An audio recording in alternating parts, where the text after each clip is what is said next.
Encroachment చేయడం మంచిది కాదు. వచ్చిన సిగ్నేచర్ పెట్టిన వాళ్ళకి ఫస్ట్ ప్రైవేట్ ఇస్తాను నేను. మీ స్లిప్లు పంపించి మాకు అవకాశం అని అంటే సిగ్నేచర్ పెట్టడానికి మీకు టైం లేదు, ఇక్కడ టైం అడుగుతారు. ఈ సాంప్రదాయం మంచిది కాదు. ప్లీజ్ దయించి సహకరించండి. అమ్మా మాధవి గారు.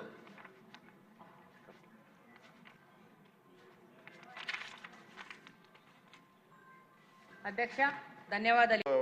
పూడ్చుకోవాలని తెలిసి ఆయన ముందుండి దీన్ని మద్దతు తెలిపినందుకు వారికి నా కృతజ్ఞతలు తెలియజేస్తాను.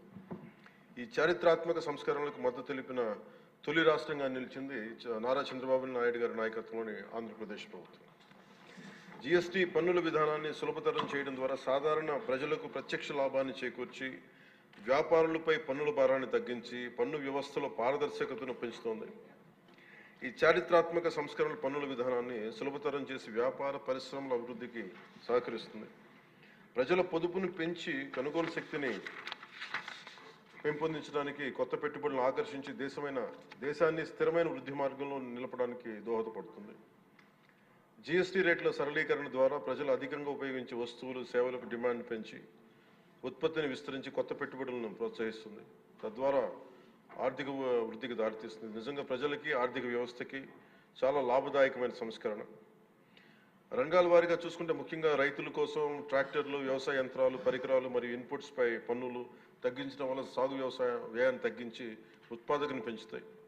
తద్వారా గ్రామీణ ప్రాంత ప్రజల ఆదాయాలు పెరుగుతాయి. ఆధునిక సాంకేతిక పరికరాల వినియోగం ప్రోత్సహించడం ద్వారా వ్యవసాయ వృద్ధి మరింత బలపడుతుంది. తక్కువ ఆదాయ కుటుంబాల కోసం పాలు కానీ, పెరుగు కానీ, పన్నీర్ లాంటి నిత్యావసర వస్తువులపై పన్ను 5% నుండి 0% తగ్గించడం ద్వారా రోజువారీ వ్యయాన్ని తగ్గిస్తూ ఉంది.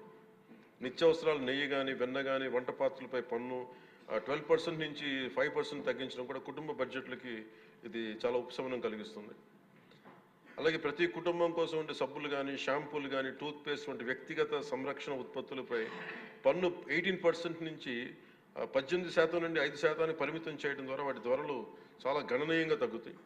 తద్వారా ఆరోగ్యం, వ్యక్తిగత పరిశుభ్రత మెరుగుదల కనబడుతుంది.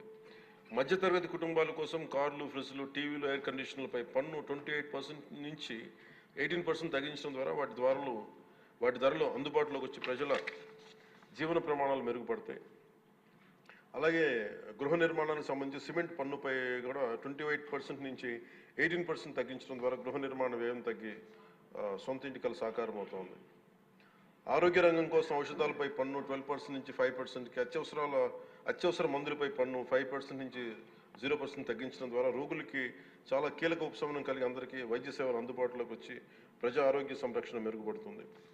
ముఖ్యంగా బీమా రంగంలో జీవిత ఆరోగ్య బీమాపై పన్నుని 0%కి తగ్గించడం ద్వారా మరిన్ని కుటుంబాలు బీమా పొంది వారి జీవన ప్రమాణాలు మెరుగుపడితే వాళ్ళకి ఒక భరోసా ఇస్తుంది.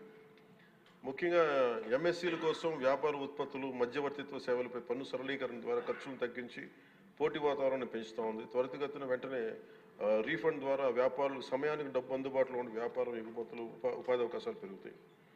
విద్యారంగం కోసం విద్యారంగానికి సంబంధించిన వస్తువులపై తక్కువ పన్నులు విద్యను మరింత అందుబాటులోకి తెస్తాయి.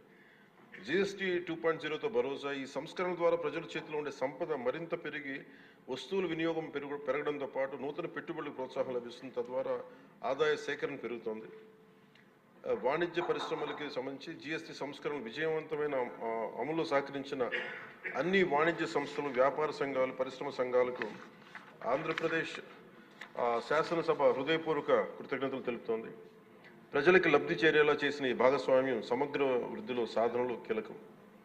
ఈ అవగాహన కార్యక్రమం ముఖ్యంగా జీఎస్టీ సంస్కరణ లాభాలు ప్రతి కుటుంబానికి చేరుకోవడానికి ఇది ఒక కార్యక్రమం చేపట్టాలని అందరం కోరుకుంటా ఉన్నారు అధ్యక్షుడు.